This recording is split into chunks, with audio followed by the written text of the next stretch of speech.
The grandfather clock in Richard Blackwood's study had marked time for 47 years.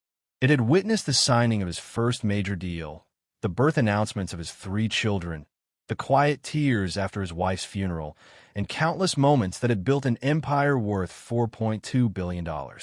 Tonight, at 73 years old, Richard sat in his leather chair and listened to that clock tick away the seconds as he contemplated the most important decision of his life. It wasn't about money. It had never really been about money. It was about truth. Richard pressed the intercom button on his desk. "Margaret, please send them in." The mahogany doors opened, and 3 people entered his private study, a room that fewer than a dozen people had ever seen. The walls were lined with first-edition books, photographs of Richard with world leaders and celebrities, and in the corner, a simple framed crayon drawing of a house with the words "Grandpa's Castle" written in a child's handwriting. That drawing was worth more to Richard than everything else in the room combined. Harold Finch, 70 years old and Richard's personal attorney for the past 4 decades, entered first. His silver hair was impeccably combed, and his charcoal suit probably cost more than most people's monthly rent. Behind him came Sandra Chun, 45, a sharp-eyed woman who served as Richard's chief financial officer. Last was Marcus Webb, 62, a private investigator Richard had employed for 20 years on various sensitive matters. "Please sit," Richard said, gesturing to the chairs arranged before his desk. They sat, and Richard noticed how Harold's brow furrowed with concern. The old attorney knew him too well. "Richard," Harold began, "your message said this was urgent. Is everything all right? Your health." "My health is fine, Harold. Better than fine, actually. Dr. Patterson says I have the heart of a 60-year-old. Richard allowed himself a small smile. "No, this isn't about my health. This is about my life. Or rather, it's about the people in it." He stood and walked to the window, looking out at the manicured gardens of his Connecticut estate. 12 acres of pristine landscaping, a mansion with 27 rooms, staff quarters, a heated pool, tennis courts. All of it meant nothing if the people who supposedly loved him only loved what he could give them. "I want to know the truth," Richard said, his back still to them. "I want to know who in my life actually cares about me. Richard Blackwood, the man, and who only cares about Richard Blackwood, the billionaire." He turned to face them, and what they saw in his eyes made them all sit up straighter. This wasn't the casual musing of a wealthy old man. This was determination. "I want to stage my complete financial ruin," Richard said. "I want to make everyone believe I've lost everything." The silence that followed was so complete that the ticking of the grandfather clock seemed to grow louder. Harold was the first to speak. "Richard, that would be an extraordinarily complex undertaking. I know, the legal implications alone. I know, Harold." Richard returned to his seat. "That's why you're here. All of you. I need to know if it can be done, and I need to know how." Sandra Chun leaned forward, her analytical mind already working. "When you say complete financial ruin, what exactly do you mean? What do you want people to believe happened?" Richard had thought about this for months.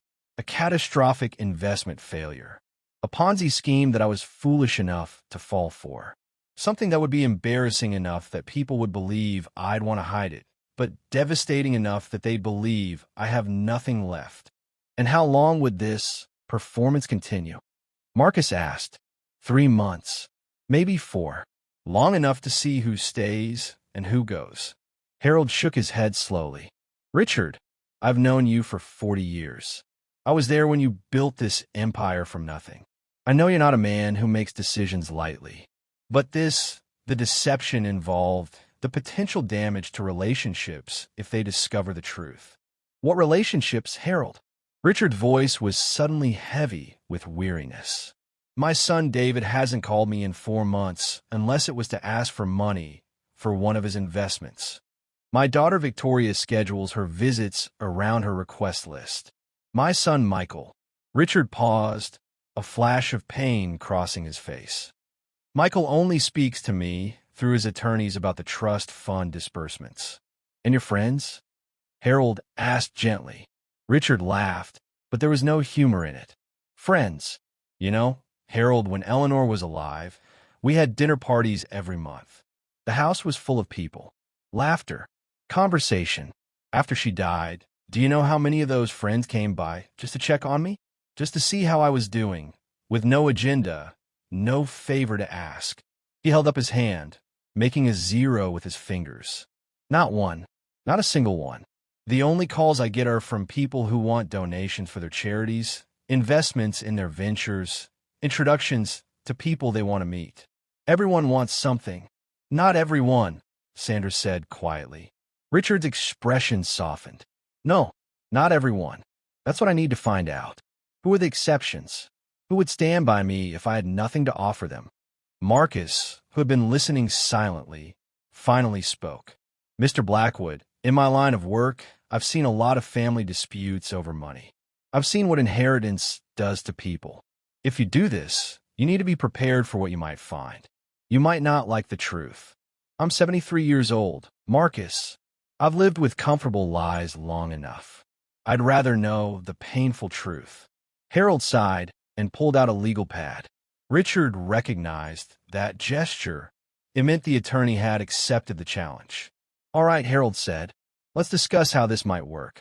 For the next 3 hours, they mapped out the most elaborate ruse Richard had ever conceived. And in his decades of business, he had conceived many.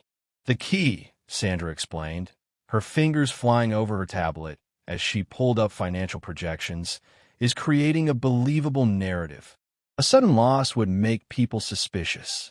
It needs to be gradual enough to seem real, but dramatic enough to be total. What if we construct a fictional investment scheme? Harold suggested. We create documentation showing Richard invested heavily, say 60% of his liquid assets, in a private equity fund that turns out to be fraudulent. Richard nodded. And the other 40%? Loss try and cover the first losses. Margin calls. Desperate attempts to recover.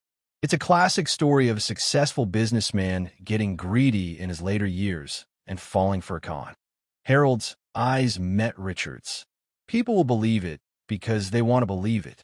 There's nothing the jealous love more than seeing the mighty fall. What about the physical assets? Sandra asked. The houses, the cars, the art collection? Seized, Richard said. Sold to cover debts. The story will be that I leveraged everything to try to recover my losses. And where will you live during this experiment? Marcus asked. Richard had already thought about this. I own a small apartment in downtown Hartford. It was the first property I ever bought back in 1978. I've kept it all these years for sentimental reasons. Eleanor and I lived there for the first 3 years of our marriage. It's still in a holding company that's completely separate from my main assets, untraceable to my name. And what about the staff? Sandra asked. The household employees, the gardeners, the drivers? They'll need to be let go. Publicly, at least. Richard felt a pang of guilt. Maria had been his housekeeper for 22 years. James had driven him for 15. But I want them taken care of. Secretly. Full salary, benefits, everything. They're not part of this test. They work for me. They've never pretended to love me. That's going to require careful financial engineering, Sandra said, making notes. Shell companies, blind trusts, overseas accounts. It can be done, but it'll take time to set up properly. How much time? Sandra considered. 6 weeks to have everything in place. Maybe 8 to be safe. Richard nodded. Then we have 8 weeks. What else? Harold raised a delicate point. Richard, what about your granddaughter, Emma? She's different from the rest of your family. I've seen how you are with her.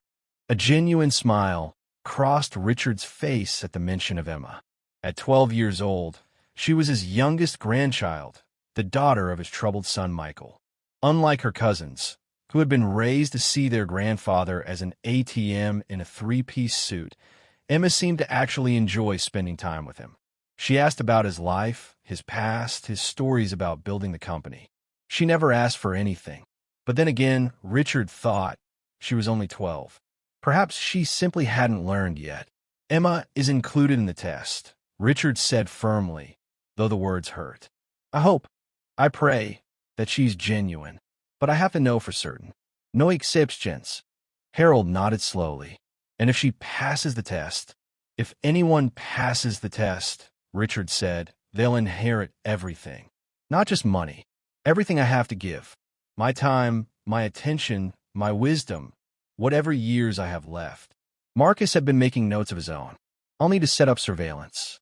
Nothing invasive, but I need to be able to report on how people are reacting when they think you're not watching. Do what you need to do. I want documentation. Evidence. And what about you, Richard? Harold asked. Living in a small apartment, no staff, no resources. That's going to be a significant adjustment. You haven't lived like that since the 1970s. Richard stood and walked to the window again. Outside, Max, his 8-year-old golden retriever, was playing on the lawn with one of the groundskeepers. The dog's joy was simple and pure. He didn't care about money or status. He just wanted to be near the people he loved. I grew up with nothing, Harold. My father was a coal miner. My mother cleaned other people's houses. I didn't eat in a restaurant until I was 19 years old.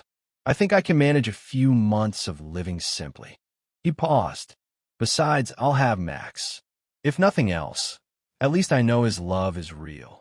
There's one more thing we need to discuss, Sandra said carefully. The announcement. How do we want this to go public? Richard turned back to face them. A family meeting. I'll gather everyone together. All my children, their spouses, my grandchildren, my closest friends. I'll tell them myself. I'll tell them I've lost everything and that I need their help. The weight of what he was about to do settled over him like a heavy coat. He was going to lie to everyone he knew. He was going to watch them show their true colors, knowing that most of them would fail the test. He was going to find out that the relationships he thought he had were built on sand. But he was also going to find out who truly loved him. And that was worth any price. When do you want to begin? Harold asked. Richard looked at the calendar on his desk. My birthday is in 10 weeks. I always host a party. The whole family comes, all my associates, everyone who wants to be seen at a Blackwood event. We'll make the announcement then. On your birthday? Sandra asked, surprised. It seems fitting, doesn't it? A celebration of my life, followed by the death of my fortune. Let's see who stays for the funeral. Before we go on, tell us where you're watching from, and hit the subscribe button so you don't miss any of our amazing stories. The next 8 weeks passed in a blur of secret meetings, careful preparations, and growing anxiety. Richard found himself watching his family with new eyes, looking for signs of genuine affection or calculating interest. His son David came by the estate 3 times during those 8 weeks. Each visit followed the same pattern. A brief conversation about the weather or sports, followed by a pitch for money. David was 51 years old and had never held a job for more than 2 years. He had entrepreneurial spirit, he always said, which Richard had come to understand meant he was very good at spending other people's money on failed ventures. Dad, this cryptocurrency mining operation is different, David said during his last visit, sitting in Richard's study with a prospectus that looked professionally printed. The returns are guaranteed. I just need $500,000 to get in on the ground floor. Richard had looked at his eldest son, the boy he had taught to ride a bicycle, the young man he had sent to Princeton, the adult who had never quite figured out how to stand on his own 2 feet, and felt a mixture of love and disappointment. I'll think about it, David. Richard had said, knowing that soon, very soon, his son would believe there was no more money to think about. Victoria, his daughter, was more subtle in her approach. At 48, she was the most successful of his children in the traditional sense. She ran a high-end interior design firm that catered to wealthy clients. What Richard knew, and Victoria didn't know he knew, was that many of those clients only hired her because of her connections to Richard Blackwood. They hoped that redesigning their homes would lead to investment opportunities or business partnerships with the billionaire. Victoria's visits were accompanied by carefully curated gift baskets and updates about her children's accomplishments. Her twin sons, Harrison and Hunter, were 23 and already working in finance, or rather, working in the jobs that Richard's connections had secured for them. Her daughter Sophia, 19, was at an expensive art school in Paris, funded by Richard's generosity. "Father, the boys are doing so well," Victoria said during a Sunday lunch, her smile perfect and practiced. "Harrison's supervisor says he has real potential, and Hunter's been invited to an exclusive conference in Davos next month. It would be such an opportunity for him to network." The unspoken request for conference fees, travel expenses, and a suitable wardrobe hung in the air. Michael, Richard's youngest son at 44, didn't visit at all during those 8 weeks. He lived in Los Angeles and communicated exclusively through attorneys and brief emails. His marriage to Diana had ended badly, and for reasons Richard had never fully understood, Michael blamed his father. The only positive thing to come from Michael's life, as far as Richard was concerned, was Emma. Emma, 12 years old and wise beyond her years. She FaceTimed her grandfather twice a week, and those calls are the highlights of Richard's increasingly complicated life. She told him about her school, her friends, her books. She asked him questions about his childhood, about her grandmother Eleanor, about what the world was like before the internet. "Grandpa," she said during one call, her face filling his tablet screen, "do you ever get lonely in that big house all by yourself?" Richard had been caught off guard by the question. "What makes you ask that, sweetheart?" "I don't know. I just think it would be hard to be somewhere so big with no one to share it with. Mom says you have all those rooms full of fancy stuff, but what good is stuff if you don't have people?" Richard had felt tears prick his eyes. "You're very smart, Emma. Very smart indeed. When can I visit again? I miss Max. And I miss you." "In that order," she added with a grin. "Soon, sweetheart. Very soon." As the day of his birthday party approached, Richard found himself hoping more than anything that Emma was genuine, that her love wasn't an act, that at least one member of his family cared about him for who he was. But hope wasn't enough. He needed to know. The morning of Richard's 74th birthday dawned, bright and beautiful. The estate had been transformed for the occasion. White tents dotted the lawn. A string quartet played near the rose garden, and caterers moved through the crowd with trays of champagne and hors d'oeuvres. 200 guests had been invited. CEOs, politicians, celebrities, philanthropists, everyone who was anyone in Richard's world. They mingled and laughed and posed for photographs, each of them there to be seen, to network, to be associated with the great Richard Blackwood. Richard moved through the crowd with practiced ease, accepting birthday wishes and handshakes and air kisses. He had worn this mask so long that it fit perfectly. No one could see the man beneath it. "Richard, what a magnificent party." This from Gerald Morrison, the CEO of a major bank, who had been trying for years to get Richard to invest in his various projects. 74 looks good on you." "Thank you, Gerald. How's the family?" "Wonderful, wonderful. Listen, we should grab lunch soon. I have an opportunity that I think would be perfect for your portfolio." Richard smiled and nodded and made vague promises, all while knowing that in a few hours, Gerald Morrison would want nothing to do with him. His family had gathered near the main tent. David was there with his third wife, Brittany, a woman 30 years his junior, who wore diamonds like armor. Victoria stood with her husband Thomas and their 3 children, all of them dressed impeccably, all of them looking slightly bored. Michael had actually come from Los Angeles, a surprise, though he kept his distance from Richard, nursing a drink and checking his phone every few minutes. But it was Emma who broke from the group and ran to Richard when she saw him. "Grandpa, happy birthday." She threw her arms around him, and Richard held her tight, breathing in the scent of her strawberry shampoo. She was wearing a simple blue dress, her dark hair pulled back in a ponytail, no makeup, no jewelry. Unlike her cousins, who were already dripping with expensive accessories at 19 and 23. "Thank you, sweetheart. I'm so glad you're here. I made you a present," Emma said, suddenly shy. "It's not like the other presents. It's kind of dumb." "I'm sure it's not dumb. I can't wait to see it." Max bounded over and joined the reunion, his tail wagging furiously. He licked Emma's face, then Richard's hands, overjoyed to have his 2 favorite people together. "Good boy. Richard said, scratching behind the dog's ears. Are you enjoying the party? Max's answer was to lean against Richard's leg, his tail never stopping its happy movement.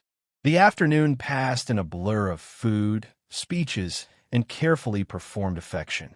Richard sat through tributes from business associates who called him visionary and legendary. He opened gifts that ranged from expensive watches to rare art to a new luxury car. Each gift was a carefully calculated investment in his favor, wrapped in expensive paper. Finally, as the sun began to set, Richard stood and clinked his glass. If I could have everyone's attention, please. The crowd quieted, turning toward him. Richard looked out at the sea of faces, some familiar, some barely remembered, all of them waiting to hear what the billionaire would say. First, I want to thank you all for coming to celebrate with me. At 74, every birthday feels like a gift. He paused, and his voice grew more serious. But I've asked you here tonight, not just for a celebration. I need to share some news, and I'm afraid it's not good news. A murmur rippled through the crowd. Richard saw his children exchange confused glances. Good. The confusion was genuine. Over the past several years, I made some investments that I kept private. They were unconventional. I was promised exceptional returns, and I allowed my judgment to be clouded by greed. The murmur grew louder. People were putting down their champagne glasses. The string quartet had stopped playing. 2 weeks ago, I discovered that those investments were fraudulent. A Ponzi scheme designed to separate wealthy fools from their money. Richard's voice caught, and for a moment, the emotion was entirely real. This was harder than he had expected. I'm one of those fools. Richard, what are you saying? Gerald Morrison's voice cut through the crowd. I'm saying that I've lost everything. Richard let the words hang in the air. My liquid assets are gone. My properties are being seized to cover debts. The company I built over 50 years is being dissolved. By next month, I will have nothing. The silence that followed was absolute. Then came the chaos. People began talking all at once, their voices overlapping in a wave of shock and disbelief. Richard saw Harold Finch, who was standing near the back, watching the reactions with a carefully neutral expression. This was all part of the plan. But the real test wasn't the crowd. It was his family. Richard turned to look at his children, and what he saw made his heart sink. David's face had gone pale. Dad, what about the trust fund? Distributions? Are those affected? Everything is affected, David. There's no more trust fund. Victoria's hand flew to her chest. But Father, you promised to pay for Sophia's tuition. You promised to cover Harrison's apartment in Manhattan. You can't just. There is nothing left to pay with, Victoria. Thomas, Victoria's husband, was already pulling out his phone. I need to call my attorney. This affects the joint investments. Michael, who had been silent, finally spoke. His voice was cold. You're telling me that Emma's future, my daughter's education, her inheritance, it's all gone? Yes. Because you got greedy? Yes. Michael shook his head slowly. I always knew you'd find a way to let me down. I just didn't think you'd take Emma down with you. The words hit Richard like a physical blow. Not because of their cruelty. He had expected cruelty, but because Michael seemed more concerned about the money than about his father's well-being. Brittany, David's wife, whispered something in David's ear, then announced loudly, I need to make a phone call, and walked away. Victoria was crying now, but Richard suspected the tears were not for him. Father, what are we supposed to do? Thomas and I, we've made commitments based on our expectations. Your expectations of my money, you mean? That's not fair, isn't it? The crowd was beginning to disperse now. Richard watched as people who had called him friend for decades slipped away without a word. Gerald Morrison had already disappeared. The string quartet was packing up their instruments. Even the caterers seemed eager to leave. Richard felt a small hand slip into his. He looked down to see Emma standing beside him, her eyes wide and worried. Grandpa, are you okay? Richard knelt down to her level. I'll be, sweetheart. I'm sorry about your party. I don't care about the party, Emma said. I care about you. Are you going to be okay? Where are you going to live? I have a small apartment. It will be fine. Can Max come with you? Richard felt his throat tighten. Of all the questions she could have asked about money, about inheritance, about what this meant for her, she asked about the dog. Yes, Max can come with me. Emma nodded seriously. Good. Max needs you. And you need Max.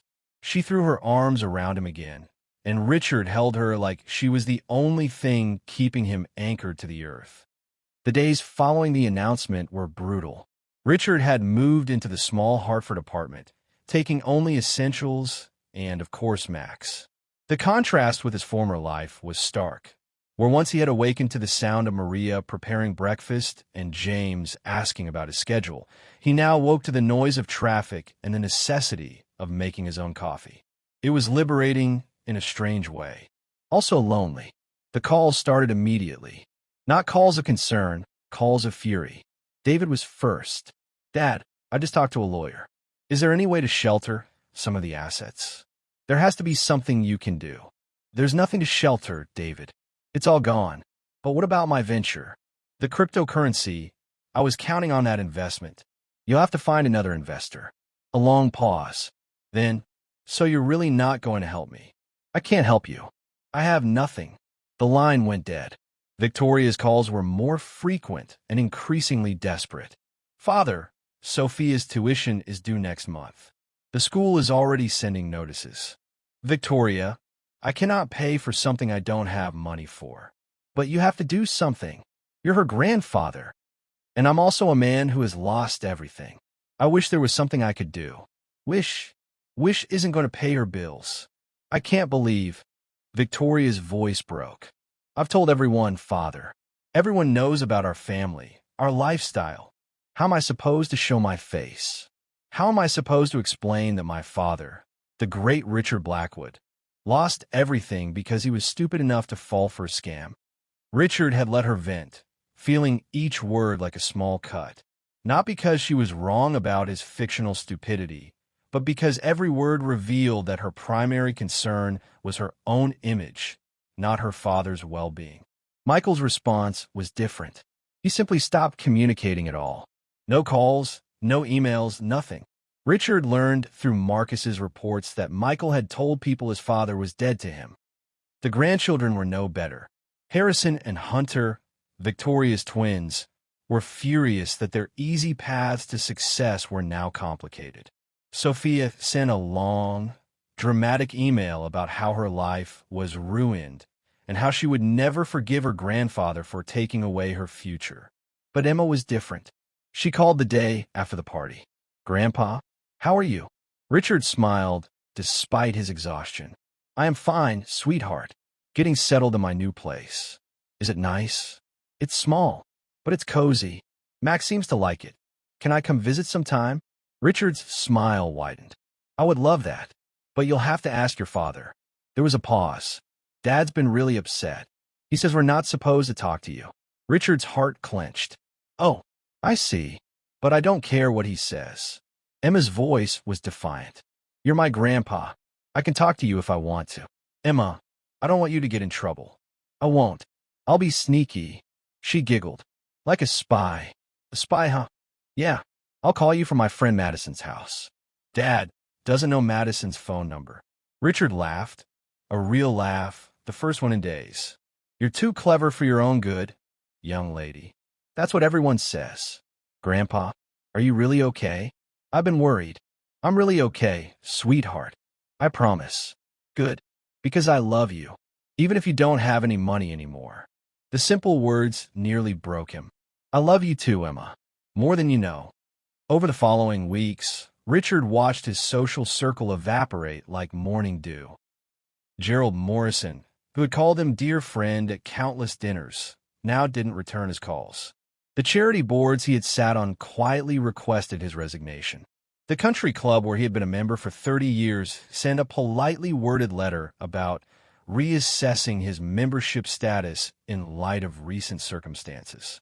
Marcus's reports were thorough and devastating.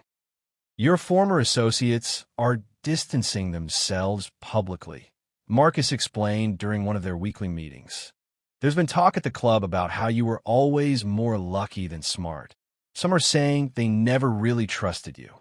These are men I've known for decades. They're men you've done business with for decades. That's not the same as knowing someone. One by one, the people Richard had considered friends revealed themselves to be nothing more than business contacts who had hoped to benefit from his success. When that success appeared to be gone, so was their interest. There were a few surprises.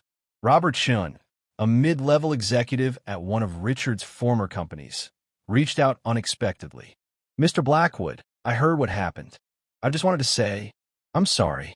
You gave me my first real opportunity when no one else would. If there's anything I can do to help." Richard was touched, but cautious. "Thank you, Robert. That means a great deal. I'm serious, sir. You don't know me very well, but you took a chance on me 15 years ago. That changed my life. I won't forget that." Was it genuine? Richard couldn't be sure, but it was more than anyone else had offered. Maria, his former housekeeper, also reached out. She didn't know she was still receiving her full salary through Harold's elaborate financial arrangement. As far as she knew, she was unemployed. "Mr. Blackwood, I heard what happened. I'm so sorry. You were always so kind to me, to all the staff. If you need anything, food, someone to clean, I can help. You don't have to pay me." Richard had to take a moment to compose himself before responding. "Thank you, Maria. Your kindness means more than you know. You gave me work for 22 years. You helped send my daughter to college. You're a good man, Mr. Blackwood. Money or no money." James, his driver, sent a similar message. So did Carlos, the head groundskeeper, and Patricia, who had managed the estate's scheduling for a decade. The people who worked for him, who had no personal relationship with him beyond employment, showed more loyalty than those who called themselves family. It was a lesson Richard would not forget. True to her word, Emma found ways to visit her grandfather. The first visit came 3 weeks after the announcement. She had told her father she was spending the weekend at Madison's house. A partial truth, since Madison's mother did drive her to Hartford, where Richard was waiting. Emma looked around the small apartment with wide eyes. "It's so different." "Different from the big house, you mean?" "Different from what I expected." She walked around, examining the small kitchen, the modest living room, the single bedroom. "It's kind of nice, actually. It feels real." Max bounded over to greet her, and Emma dropped to her knees to embrace him. The dog's tail wagged so hard his whole body shook. "He missed you," Richard said. "I missed him too." Emma looked up. "And you? I missed you most." They spent the day together, walking in a nearby park, eating lunch at a small diner, talking about everything and nothing. Emma told him about school, about a boy who had been mean to her, about a book she was reading. "It's about this girl who goes to live with her grandfather after her parents die," Emma said. "He's really grumpy at first, but she teaches him how to be happy again." "Sounds like a good book." "It is. I think you'd like it. The grandfather reminds me of you." "I'm not grumpy," Richard protested. "Not anymore," Emma grinned. "You used to be, though. When Grandma died, you were really sad and kind of grumpy for a long time." Richard was silent. She was right, of course. Eleanor's death had hollowed him out for years. It was only recently, and in large part because of Emma, that he had started to feel like himself again. "I still miss her every day," he said quietly. "I know. I miss her too. She used to make the best cookies." Emma paused. "Grandpa, can I ask you something?" "Anything, sweetheart. Are you really okay? Like really truly? Because everyone else is so upset about the money. But I'm upset about you. I don't care about the money. I never even thought about it before. I just want you to be happy." Richard looked at his granddaughter, this remarkable, compassionate child who seemed to understand things that adults 3 times her age couldn't grasp. "Yes, Emma, I'm really truly okay. And you know what? Talking to you makes me more okay than I've been in a long time." Emma smiled. "Good, because I have a plan." "A plan?" "Yeah, you're going to teach me chess. You always said you would, but there was never time before. Now you have time, right?" Richard laughed. "I have all the time in the world. And then we're going to watch that old movie you like. The one with the guy in the hat. Casablanca." That's the one. And then we're going to make dinner together. Can you cook? Not very well, Richard admitted. That's okay. I can teach you. I'll learn from watching cooking shows. That afternoon, they did exactly as Emma had planned. Richard taught her the basics of chess, and she beat him on her third game. Whether through beginner's luck or his own distraction, he wasn't sure. They watched Casablanca, and Emma cried at the ending. They made spaghetti for dinner, which turned out slightly undercooked, but was still the best meal Richard had eaten in weeks. When Madison's mother came to pick Emma up, Richard held her tight. "Thank you," he whispered. "For what?" "For being exactly who you are." As weeks turned into months, the true nature of Richard's family became impossible to deny. David's call stopped entirely after the first month. Through Marcus's reports, Richard learned that David had taken a job, his first real job in years, a used car dealership. Brittany, his trophy wife, had filed for divorce within weeks of the announcement. "She's going after everything," Marcus reported. "The house, the cars, what little savings he had. Apparently, she has a prenup, but she's claiming fraud because David misrepresented his financial expectations when they married." Richard felt a pang of sympathy for his son, followed quickly by frustration. David was 51 years old. He had been given every advantage, every opportunity. And still, he had built his life on the expectation of someone else's money. Victoria's reaction was more complex. She maintained a facade of family loyalty in public. "Father is going through a difficult time, and we're supporting him," while privately, she was liquidating every asset she could get her hands on. Thomas had started sleeping in the guest room, according to Marcus. Their marriage, built largely on shared financial ambition, was crumbling. Victoria called Harrison and Hunter home from their jobs. Marcus reported. "They're living with her again. She's trying to figure out how to maintain a lifestyle without your support." And Sophia dropped out of art school. She's living in Paris with a boyfriend now.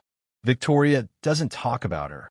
The grandchildren, Harrison, Hunter, and Sophia, had sent no messages, made no calls. It was as if Richard had ceased to exist. Michael remained a mystery.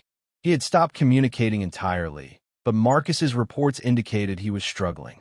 His business, which had always been more image than substance, was collapsing. Diana, his ex-wife, was fighting for full custody of Emma, arguing that Michael was unstable. "Emma knows something's wrong," Marcus said. "She keeps calling from her friend's house, checking on her grandfather." "She's the only one who does," Richard said quietly. 3 months into the experiment, Richard began to question his plan. Late at night, lying in his small apartment with Max curled at his feet, he wondered if he had made a terrible mistake. He had set out to discover the truth about his family and friends, and he had found it. But was the truth worth the cost? He had watched his children reveal themselves to be selfish, shallow, and primarily concerned with their own comfort. He had seen friendships evaporate, relationships crumble, and loyalty prove to be nothing more than a transactional arrangement. But he had also seen something beautiful in Emma, something pure and genuine that gave him hope. The question was, what now? He couldn't maintain the deception forever. Eventually, he would need to reveal the truth. And when he did, what would happen? Would his children forgive him? Would they understand why he had done it? Or would they simply return to treating him as a source of money, resentful of the test he had put them through? And Emma, how would she react? She was only 12. Would she understand?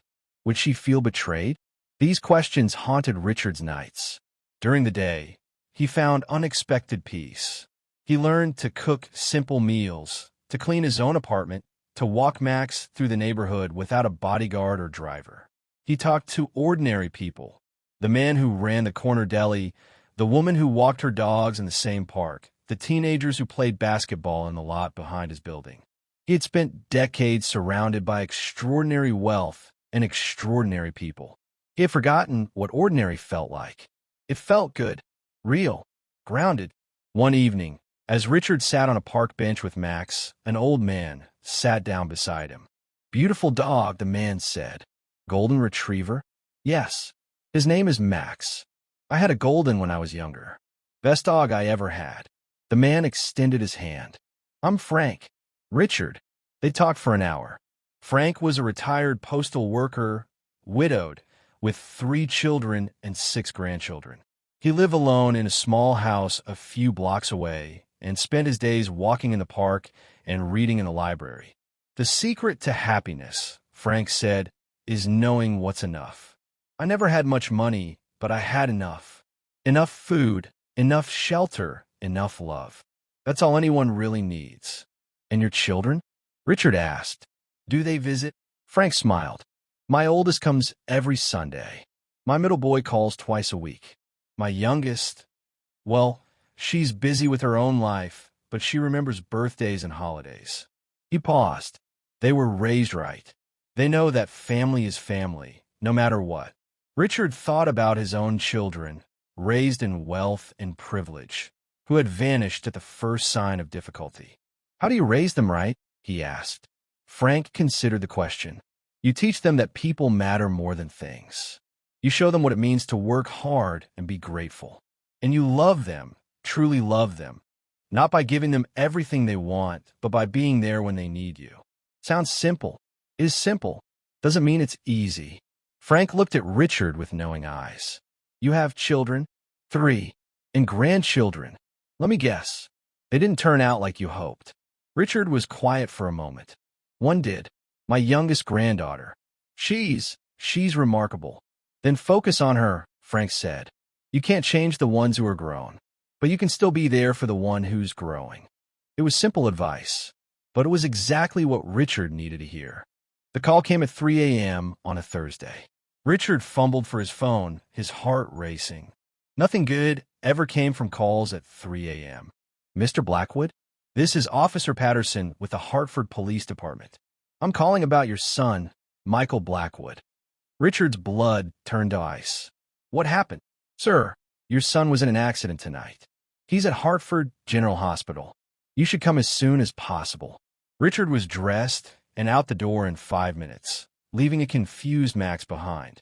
The drive to the hospital was a blur of streetlights and terrible imagination. Michael had barely spoken to him in 3 months. The last words his son had said to him were cold and cruel. And now, at the hospital, Richard was directed to the intensive care unit. A doctor met him in the hallway. Mr. Blackwood, your son was in a single-car accident. His blood alcohol level was 3 times the legal limit. He hit a tree. The doctor paused. He's in critical condition. We're doing everything we can. Can I see him? The doctor led Richard to a room filled with machines and tubes and the antiseptic smell of desperate medicine. Michael lay in the bed, barely recognizable beneath the bandages and wires. Richard sank into the chair beside the bed and took his son's hand. Michael, I'm here. I'm right here. There was no response. The machines beeped and hissed. Outside, the first gray light of dawn began to seep through the windows. Richard sat there for hours, holding his son's hand, trying to remember the boy Michael had been. The curious child who had followed him around the office on Take Your Child to Work days. The teenager who had dreamed of being a musician. The young man who had slowly, inexorably, grown distant and resentful. Where had gone wrong? Richard had asked himself that question 1,000 times. He had never found an answer. Around noon, the door opened and Diana walked in. Michael's ex-wife looked exhausted and terrified. Where's Emma? Richard asked. She's with my mother. I didn't want her to see. Diana's voice broke. Thank you for coming. Diana's expression hardened. I came for Emma. Not for you. And not for him, if I'm being honest. But Emma adores her father, despite everything. If he dies, she needs to know someone was here. I'm here. Are you? Diana's eyes were accusing. Because for the past 3 months, you've been a ghost. No calls, no visits, nothing. You lost your money and you vanished from everyone's lives. That's not.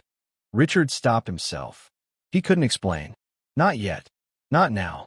I don't know what happened between you and your family, Diana said. I don't really care. But Emma talks about you constantly. You're the only one in this family she actually loves. So whatever drama you have with Michael, keep it away from her. Diana, I would never hurt Emma. Everyone says that. Then they do it anyway. She sat down heavily in another chair. Michael's been a mess for months. Drinking, raging, barely sleeping. His business failed. His friends abandoned him. And you, his father, you weren't there. Richard's guilt was a physical weight on his chest. He had been so focused on testing his family that he hadn't considered the real consequences. Michael was troubled before Richard's announcement. Yes, but the announcement had clearly pushed him over some edge. I didn't know it was this bad, Richard said quietly. Of course you didn't. You were too busy being broke. Diana laughed bitterly. I never thought I'd say this, but I almost miss when you were a billionaire.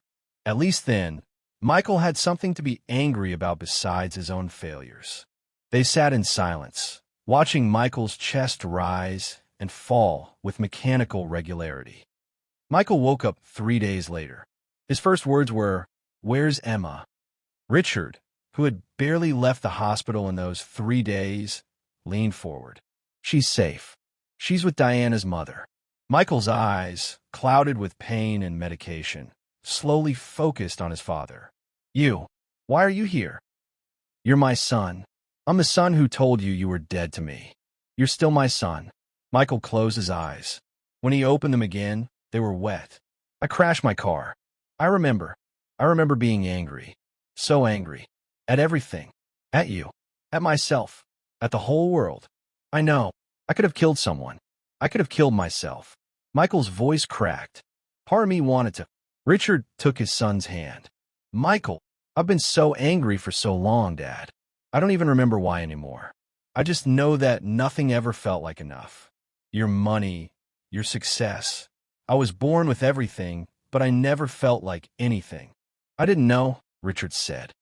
"I should have known. I should have seen. But I was so focused on building things that I forgot to build what mattered. It wasn't just you. Mom died, and I lost the only person who made me feel seen. Then Diana left, and I lost the only person who made me feel loved. And then you." Michael paused. "Then you lost everything, and I realized that the only thing I'd ever had was your money. Without it, I was nothing. I had nothing. I was nothing." Richard felt tears streaming down his face. "That's not true, Michael. You have Emma, and you have me." "Really?" Michael's eyes were searching. "Because I've been terrible to you, Dad. For years. I blamed you for everything that was wrong with my life, and none of it was really your fault. Some of it was. Maybe. But most of it wasn't." Michael looked at the ceiling. "I wanted to be angry at you because it was easier than being angry at myself." They sat in silence for a long moment. "I'm going to tell you something," Richard said slowly, "and I need you to listen." "What?" Richard took a deep breath. This was not how he had planned to reveal the truth. He had imagined a family meeting, a dramatic announcement, a chance to confront everyone with the evidence of their selfishness. But that fantasy seemed hollow now, irrelevant in the face of his son's near death. "I didn't lose my money, Michael." Michael blinked. "What? The bankruptcy, the fraud? None of it was real. I staged the whole thing. It was a test." The silence stretched between them. "A test," Michael repeated flatly. "I wanted to know who in my life actually cared about me, not just my money. I wanted to know who would stay if I had nothing left to give." Michael stared at his father. His expression shifted through a dozen emotions: confusion, disbelief, anger, betrayal, before settling on something like exhausted acceptance. "And did I pass?" he asked. "Did I pass your test?" Richard thought about the past 3 months. Michael's angry silence, his refusal to communicate, his accusations of letting him down. By the strict metrics of the test, Michael had failed spectacularly. But sitting here in this hospital room after his son had nearly died, "The test was wrong," Richard said. "I was wrong. I was so focused on measuring everyone else that I forgot to measure myself. What kind of father tests his children? What kind of man puts people through something like this to satisfy his own doubts?" Michael's eyes widened slightly. This was clearly not what he had expected. "I thought I was seeking the truth," Richard continued. "But I was really just looking for proof of what I already believed, that everyone was using me. And in looking for that proof, I hurt the people I should have been protecting. So what now? Michael asked. Now I try to be better. I try to be the father I should have been all along. Richard squeezed his son's hand. And I start by telling you something I should have said a long time ago. I love you, Michael. Not because of what you've accomplished or what you might accomplish. Just because you're my son. And I'm sorry for every time I made you feel like you weren't enough. Michael's composure finally broke. Tears streamed down his face. And for the first time in decades, Richard saw not an angry middle-aged man, but the boy he had once held in his arms. I'm sorry too, Dad. I'm sorry for everything. Richard leaned over and embraced his son, careful of the wires and tubes. They stayed like that for a long time, two broken men trying to find their way back to each other. Emma arrived at the hospital that afternoon. She ran into the room and threw her arms around her father, tears streaming down her face. Daddy, I was so scared. Are you okay? Does it hurt? Michael smiled weakly. I'm okay, sweetheart. I'm going to be okay. Emma turned and saw Richard standing in the corner. Her face lit up. Grandpa, you're here. Of course I'm here. She hugged Richard too, then looked back and forth between her father and grandfather. You're both here. Together. That's good, right? That's a good thing. Yes, sweetheart, Michael said. That's a very good thing. Emma sat on the edge of the bed, holding her father's hand. I've been so worried. About Dad and about you, Grandpa. Everyone's been so upset about the money, but I just wanted everyone to be okay. Richard looked at his granddaughter, this remarkable, compassionate child, and felt a swell of love so intense it was almost painful. Emma, he said, I need to tell you something important. Michael nodded slightly, giving his permission. Richard sat down and took Emma's other hand. The truth is, sweetheart, Grandpa didn't really lose his money. Emma's brow furrowed. What do you mean? I pretended to lose it. I made everyone think I was broke, but I wasn't really. It was a test. A test. I wanted to find out who really loved me, the real me, and who only cared about my money. Emma was quiet for a long moment, processing this information. Richard watched her face, terrified of what he might see. Would she feel betrayed? Hurt? Angry? Finally, Emma spoke. That's kind of sad, Grandpa. Not the reaction he expected. Sad. Yeah, it's sad that you had to do a test to find out who loved you. It's sad that you didn't already know. Richard felt tears prick his eyes. I didn't know, sweetheart. I couldn't be sure. Didn't you know I loved you? I hoped, but I couldn't be certain. People sometimes pretend. Emma considered this. Well, I'm not pretending. I never was. I love you because you're my grandpa, because you tell good stories, and you play chess with me, and you let me hug Max, and you remember my birthday. She paused. Money is just money. It doesn't make you you. Richard pulled her into a hug, unable to speak. Grandpa, are you crying? Yes, sweetheart. I am crying. Is it because you're sad? No, I'm crying because I'm happy. Because you're exactly who I hoped you were. 1 week later, Richard called a family meeting. This time, there was no grand estate, no catering, no champagne. The meeting took place in a conference room at Harold's law firm. Those in attendance were the same people who had been at Richard's birthday party when he made his announcement: David, Victoria, Michael, and their families. Thomas was there, looking uncomfortable. Brittany was notably absent, having left David for good. Richard stood at the head of the table. He felt surprisingly calm. Thank you all for coming. I know this has been a difficult few months. Before I explain why I've asked you here, I want to check on Michael. How are you feeling? Michael, who was out of the hospital but still recovering, nodded. Better. Getting there. Good. Richard took a breath. What I'm about to tell you is going to make some of you angry. I accept that. I ask only that you hear me out before reacting. He looked around the table at his family.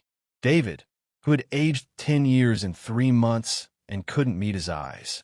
Victoria, perfectly composed, but with a brittleness underneath. Her husband Thomas, clearly wishing he were anywhere else. The twins, Harrison and Hunter, looking bored. Sophia, who had surprised everyone by returning from Paris for this meeting. Michael, still pale but present. Diana, there for support. And Emma, sitting quietly between her parents, watching everything with those wise eyes. 3 months ago, I told you that I had lost everything. That was a lie. The reaction was immediate and explosive. David half rose from his chair. What? Victoria's composure cracked. A lie? What do you mean, a lie? I mean that I staged my financial ruin. I created an elaborate fiction to make everyone believe I was broke. I did this to discover the truth about the people in my life. The truth. Victoria's voice was rising. What truth? That you're a manipulative old man who likes to play games with people's lives. Vic, let him finish, Thomas started. No, I will not let him finish. Do you know what these past 3 months have been like? The humiliation, the fear, the way people looked at me, at us. I know exactly what it's been like, Richard said quietly. I've been watching. Victoria went pale. Watching? You've been watching us. I hired a private investigator. I've seen how each of you responded to my apparent downfall.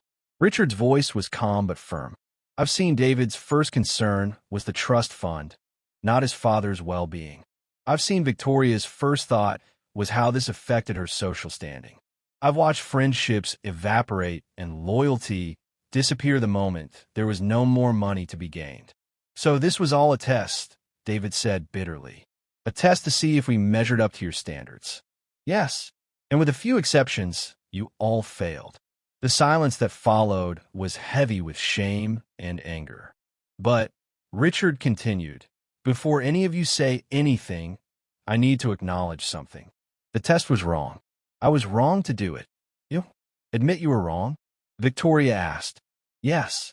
I wanted to discover the truth about my family, but I did it through deception. I wanted to know if you loved me, but I never asked myself if I had earned that love. Richard looked at each of his children in turn. I worked constantly when you were young. I bought you things instead of giving you time. I taught you that success was measured in dollars and that achievement was more important than connection. And then I was shocked when you turned out to value money more than relationships. Michael spoke up. Dad, you don't have to. Yes, I do. I created the very problem I was testing for. I raised you in a world where money was power and love was transactional. I never showed you a different way. Richard's voice caught. Your mother did. Eleanor was the one who made this family feel like a family. When she died, I didn't know how to do that. So I fell back on what I knew, money and control. Victoria was crying now. Why are you telling us this? Because I'm 74 years old, and I nearly lost my son to my own foolishness. Because I realized that testing people for loyalty is not the same as earning their loyalty. Because I want to spend whatever years I have left being better and giving all of you the chance to be better too. He looked around the table again. My money is intact. My fortune is restored. You can all go back to your lives of comfort and privilege if you want. But I'm not going to go back to the way things were. I'm going to be present. I'm going to ask about your lives, not your achievements. I'm going to show up at your doors without an agenda. And I'm going to give you the chance to know me, really know me, as more than a checkbook. David was staring at the table. What if we don't want to? What if we're too angry about what you did? That's your choice. I won't force anyone to forgive me. But I'm asking for the chance. Richard paused. I'm asking because Emma showed me what genuine love looks like. For 3 months, she called me, visited me, worried about me. Not because she wanted anything, but because she loved her grandfather. A 12-year-old girl showed more character than any of the adults in this room, myself included. All eyes turned to Emma, who blushed and looked down at her hands. She didn't ask about inheritance or trust funds. She asked if I was lonely. She asked if Max had enough food. She asked if I was happy. Richard's voice broke. That's what love looks like. And I want to spend the rest of my life living up to her example. The family meeting didn't resolve everything. It wasn't supposed to. Victoria left in angry tears and didn't speak to Richard for 2 weeks. When she finally called, it was to yell at him for an hour. But then she called again the next week, this time to talk, really talk, about her childhood, about feeling invisible next to her brothers, about the pressure she had felt to be perfect. It was a beginning. David surprised everyone. After the meeting, he approached Richard privately and apologized. A real apology, not a strategic one. "I've spent my whole life waiting for you to save me," David said. "I think part of me always knew the ventures were doomed. I was just looking for an excuse to keep asking." "What will you do now?" Richard asked. "I'm going to keep the job at the dealership. I'm actually kind of good at it." David looked embarrassed. "The manager says I could be assistant manager in a year if I keep at it." Richard felt a surge of pride he hadn't expected. "That's wonderful, David. It's not building an empire. No, it's building a life. That's better." Michael's recovery was slow but steady. The accident had been a wake-up call, and he was attending AA meetings and seeing a therapist. He and Diana were working on co-parenting Emma without the bitterness that had marked their divorce. "I'm not ready to forgive you completely," Michael told Richard during one of their new weekly lunches. "You manipulated us. You lied to us. That's going to take time to get past. I understand, but I'm not ready to give up on us either." Michael looked at his father. "You said you wanted the chance to be better. I'm giving you that chance. Don't waste it." "I won't." The grandchildren were more varied in their responses. Harrison and Hunter seemed primarily interested in whether the money spigot was back on. Richard decided to maintain the trust fund distributions, but at a reduced level, with increases tied to employment and financial responsibility. He wasn't sure it would work, but at least it was an attempt to teach what he should have taught all along. Sophia surprised him most. She returned from Paris and asked to meet with Richard alone. "I want to apologize," she said, her voice small. "When you made your announcement, all I could think about was my tuition, my life, my plans. I didn't think about you at all. You were young. You're still young. That's not an excuse. I was selfish. I've been selfish my whole life." Sophia looked at her grandfather with new eyes. "While I was in Paris, I met people who had nothing, really nothing, and they were happier than anyone I knew back home. It made me wonder what I was even doing there. What do you want to do now?" "I want to come home. I want to work, really work. I want to figure out who I am without the Blackwood name opening every door." She hesitated. "I want to be more like Emma." Richard smiled. "I think we all do." 1 year after the infamous birthday party, Richard invited his family back to the Connecticut estate. The grounds were the same, the house was the same, but everything felt different. This wasn't a party full of strangers and acquaintances. It was just family, his children, their spouses, his grandchildren. No caterers, no string quartet, no champagne. Instead, Maria had prepared a simple dinner. James was taking the young people on tours of the property in an old golf cart. Patricia had strung twinkle lights in the garden, and Carlos had set up tables under the old oak tree where Eleanor's ashes were scattered. Richard sat in a lawn chair, Max at his feet, watching his family interact. It wasn't perfect. Victoria and David still sniped at each other. Harrison and Hunter were on their phones more than Richard liked. Michael still held himself apart, not quite trusting the new dynamic. But Emma was dancing with Maria in the garden.